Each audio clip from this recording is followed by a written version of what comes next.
So I'm making a keto cauliflower cheese bacon, scallion soup. This is the base. What you do is you add chicken stock with cauliflower florets, some yellow or white onion, a teeny bit of salt and pepper, and then also some garlic, and you get it simmering. You don't want it to boil, but you want the cauliflower to be smooth.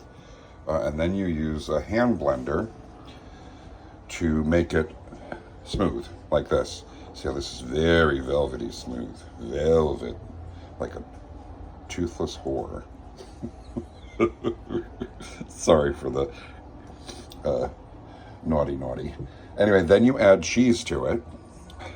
We're using mild cheddar. Yes, that's the bacon that's going to be made into snacks for the week. And once you've gotten that to the place you want it to be, you add a little bit more pepper to it, but you don't add salt because you're going to be adding bacon crumbles to it, and bacon crumbles are very salty. So you want to add the bacon crumbles, stir it in, and then you're going to chop in some green scallions. I use scissors. It's the easiest way to get them in. And then I usually add between a half and 3/4 of a cup of heavy cream to give it a nice velvety texture and that extra oomph of fat. Very keto. It's only about 7 grams of fat per serving.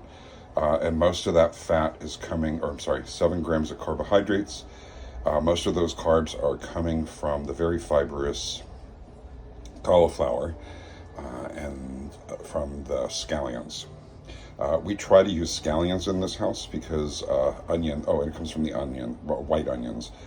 White onions have a lot of carbohydrates in them. There's a lot of sugar, natural sugar in white onions or in yellow onions, so we tend to try to avoid those. Anyway, I hope you like this little keto recipe blurb.